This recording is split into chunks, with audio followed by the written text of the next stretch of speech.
आप सभी लोगों को मेरा प्यार भरा नमस्ते। मेरा नाम है हरदीप सिंह। मैं हूँ यूपी के खूबसूरत शहर नोएडा से। उम्मीद करता हूँ कि आप लोग भी स्वस्थ होंगे, मस्त होंगे। मैं वीडियो की शुरुआत कर रहा हूँ आज शाम 5 बजे से। और मौसम देखो, चारों तरफ धूप जा चुकी है, क्योंकि 2-3 दिन से धूप, कल तो बारिश आई थी, इसलिए मतलब थोड़ा बहुत ठंड था। तो मैंने पिछले वीडियो में भी यही कहा था कि आप लोग गाड़ी धीरे चलाओ, सेफली चलाओ, क्योंकि मैंने एक एक्सीडेंट भी दिखाया था जिसमें एक बोलेरो वाला ने बाइक सवार को हिट कर दिया था। 3 लड़के थे वो, उनके पैरों पे बहुत ही ज़्यादा इंजरी हुई थी, शायद उनका पैर फ्रैक्चर हो गया था। तो अभी दिल्ली से ऐसा ही खबर आ रहा है कि एक लड़का था, बाइक से जा रहा था 23 साल का, और एक स्कॉर्पियो वाला ने हिट कर दिया, जहाँ पर वो 23 साल के लड़के की मौत हो गई है। और वो जो स्कॉर्पियो चला रहा था वो 17 साल का था। दोनों रील बना रहे थे। ये सबसे बड़ी लापरवाही है कि ये रील बना रहे थे, और 23 साल को जिसके लड़के को जिसने हिट किया वो 17 साल का लड़का है, तो वो नाबालिग है।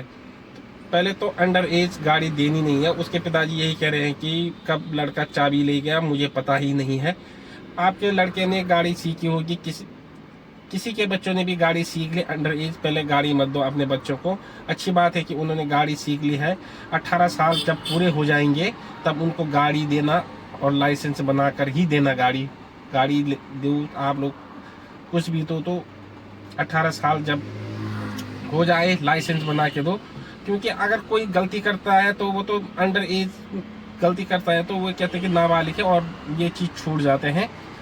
क्योंकि बच्चा नाबालिग है तो गाड़ी मत दो, क्योंकि गलती होने पर वो तो बच जाएंगे। कि साफ और सीधी सी बात है कि हमारा बच्चा अभी नाबालिग था, गलती हो गई। लेकिन जिसके परिवार वाले, जिस पे घटना घटती है उसको ही पता होता है, क्योंकि वो 23 साल का लड़का है, तो उसका एक ही लड़का था, और 23 साल तक उन्होंने अकेले ही पाला है, कह रहे हैं ये।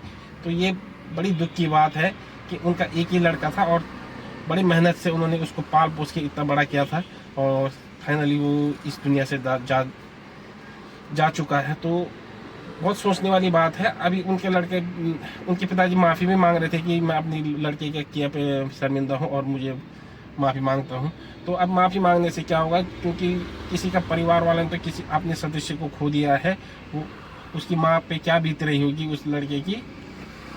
सबसे बड़ी बात यह है कि उनके पिताजी कह रहे हैं कि कब चाबी लेके गया मुझे पता ही नहीं। इससे पहले भी ले गया होगा, आपने ध्यान नहीं दिया। आपने सोचा कि वो अच्छी गाड़ी चला लेता है, इसलिए आपने इस विषय पे कभी बात ही नहीं की। अगर इससे पहले आप उसको डांटते फटकारते तो वो चाबी ले जाके जाता ही नहीं।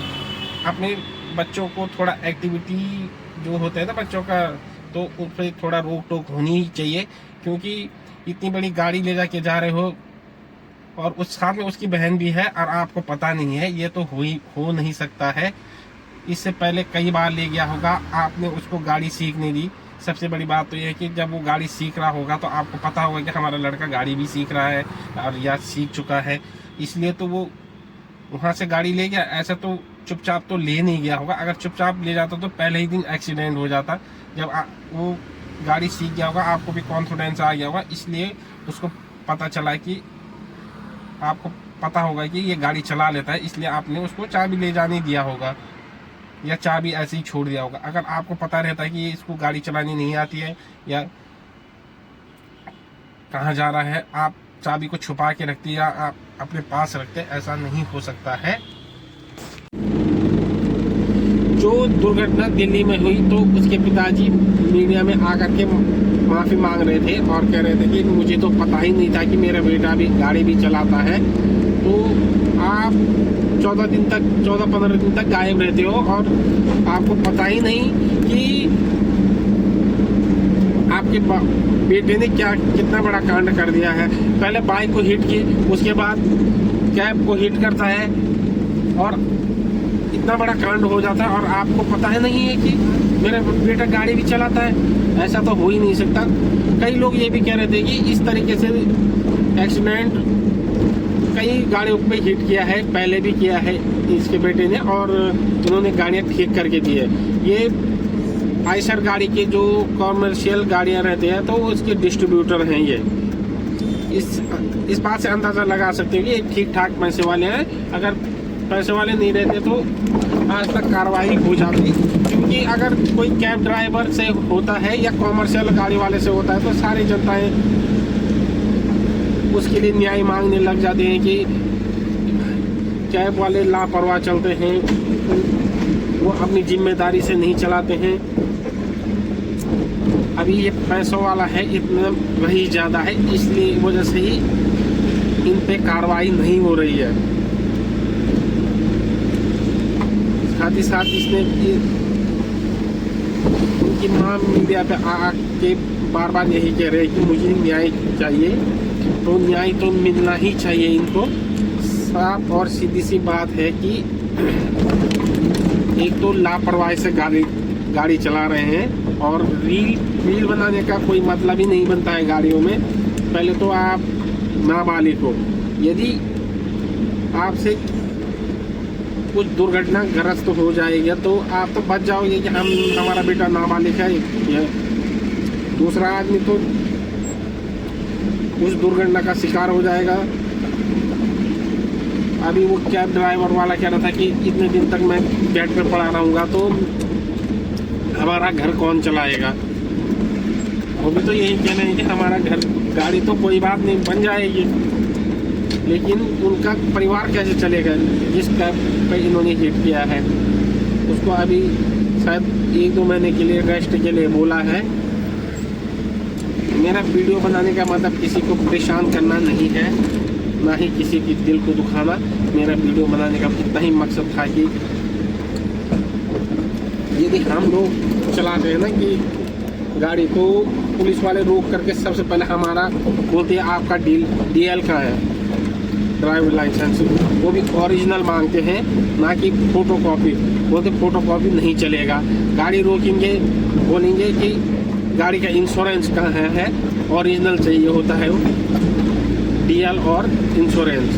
कभी भी पुलिस वाले रोकते हैं तो कहते हैं कि मौजूदा समय में आपका जो DL होता है वो ओरिजिनल होना चाहिए, और जो इंश्योरेंस की कॉपी नहीं चलती है, वहाँ पर ओरिजिनल पेपर ही चलते हैं। तो इतनी बड़ी राजधानी में वहाँ पर कोई भी पुलिस वाले ने इन पे चेकिंग नहीं की। या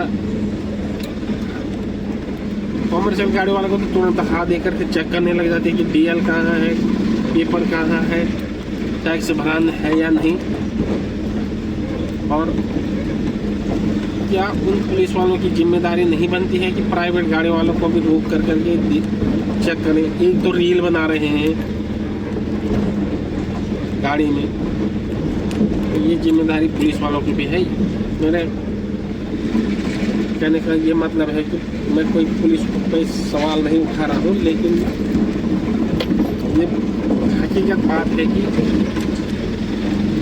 इतनी बड़ी राजधानी है, वहाँ पर उनको कोई पुलिस वाला नहीं दिखा, या मेरे हिसाब से तो मिलना चाहिए। इतना बड़ी राजधानी है, और हम भी दिल्ली NCR में गाड़ी चलाते हैं तो हमको तो कदम कदम पे पुलिस वाले रोक देते हैं कि आपका DL कहाँ है, आपका पॉल्यूशन कहाँ है, जबकि सारे ऑनलाइन सुविधाएं हैं, लेकिन फिर भी मांगते ही हैं हम लोगों से। इस वीडियो को मैं यहीं पर ख़त्म करता हूँ, यहीं पर एंड करता हूँ। तब तक के लिए शुभ रात्रि।